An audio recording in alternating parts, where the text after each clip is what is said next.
being joined by the Education Minister Ramesh Pokhriyal. Mr. Pokhriyal, thank you for speaking to us.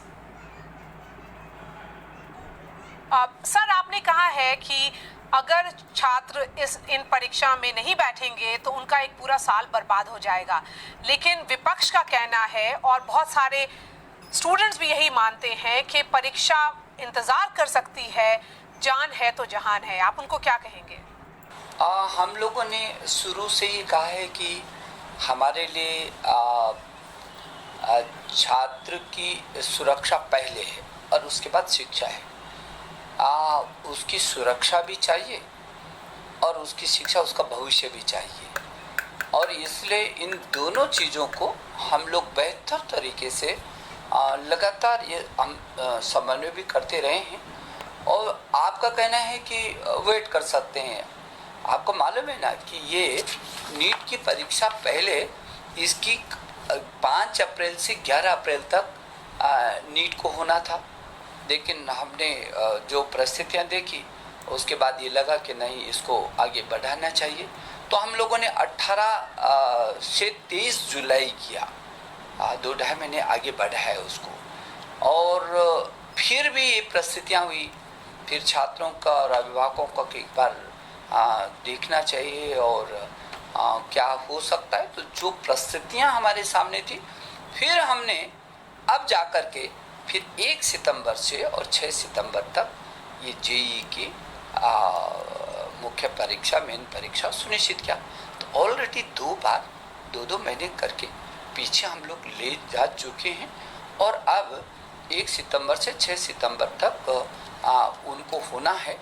और दूसरी ओर जो NEET का है, इस नीट को जो पहले होना था वो 3 मई को होना था, और अब जा कर के 13 सितंबर को इसकी परीक्षा सुनिश्चित की है।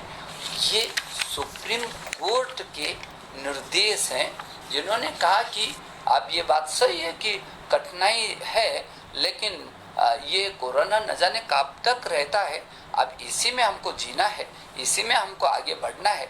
इसलिए सुप्रीम कोर्ट ने भी कहा कि छात्रों का 1 वर्ष उनका भविष्य बर्बाद नहीं किया जा सकता। You know, I'm looking at the preparations that have been put in place by the NTA. NTA ने centers बढ़ाए हैं, but the larger question is about public transport.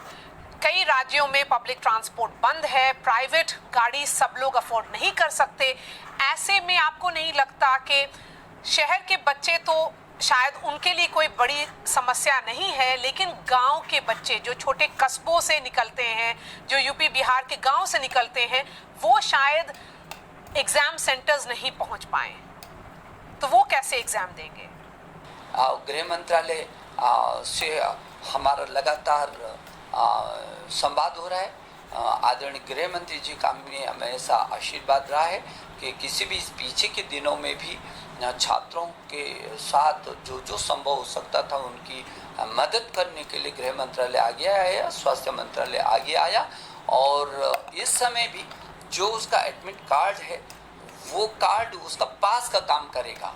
और इसके लिए सभी प्रदेशों के मुख्य सचिव, गृह सचिव, शिक्षा सचिव और स्वास्थ्य सचिव से हमारी एनटी के डीजी और हमारे शिक्षा मंत्रालय के सचिव लगातार पत्राचार कर रहे हैं, लगातार संवाद कर रहे हैं। और फिर इतनी व्यवस्था तो उस प्रदेश को भी अपने बच्चों के लिए करना है। ये केंद्र की परीक्षा नहीं है, ये तो राज्यों के बच्चों को हम चयनित कर रहे हैं। तो यदि कोई बच्चा थोड़ा सा कठिनाई में भी है तो इस वक्त पर राज्य सरकार को आगे आकर के उस बच्चे की मदद करनी चाहिए, और करती भी है। और जिनको मैंने कहा कि मुख्य सचिवगण से लगातार जो हम लोगों का संवाद हो रहा है, वो पहले भी वो मदद करती हैं। इस समय थोड़ा सा अतिरिक्त उनको थोड़ा सा मदद करनी होगी, थोड़ा सा सक्रिय होना होगा, थोड़ा सा मेरे उन छात्रों को उनका मनोबल बढ़ाने के लिए उनको किसी प्रकार की कोई कठिनाई नहीं हो। और जो हम लोगों ने गाइडलाइन जारी किए, विस्तृत गाइडलाइन जारी किया, ये भीड़ नहीं होनी चाहिए, और किस तरीके से वो उसकी दूरियां भी बनी रहें और बच्चा सुरक्षित तरीके से अपने परीक्षा दे और सुरक्षित तरीके से वो फिर जाए। taken states on board before deciding the dates? क्योंकि final arrangements जो है वो तो उसमें आपको states का help चाहिए, उनका सहयोग चाहिए, तो ऐसा क्या फिर केंद्र राज्यों से बात कर सहमति नहीं बना सकती थी? नहीं, ये तो राज्यों की परीक्षाएं हैं, मान के चलिए ना, ये तो राज्यों के बच्चों के ही है। और राज्यों से इसीलिए तो लगातार जब हम केंद्र बना रहे हैं तो जिलों में आप बताइए ना, हजारों केंद्र हमने बढ़ाए हैं, सैकड़ों केंद्र हमने बढ़ाए हैं, तो राज्यों के बच्चों के लिए बनाए हैं। जो राज्य, उस राज्य का बच्चा छूट ना जाए। कोई भी राज्य अपने बच्चे के भविष्य के प्रति चिंतित होगा ना, स्वाभाविक ही है।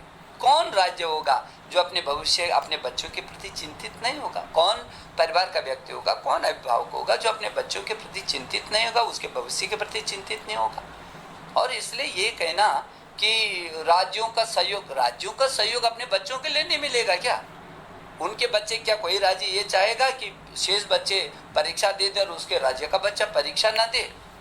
तो कोई भी राज्य नहीं चाहेगा, किसी कीमत पर नहीं चाहेगा। और इसलिए राज्यों के साथ हम संवाद बनाए हुए हैं और हम उनसे लगातार अनुरोध कर रहे हैं, और अभी भी आपके माध्यम से अनुरोध करना चाहते हैं कि इधर उधर की अभी जब समझ रहे हैं कि न जाने कब तक ये कालखंड चलता रहेगा आगे, तो ऐसी परिस्थितियों में अब तो सब लोग चौकस भी हो गए हैं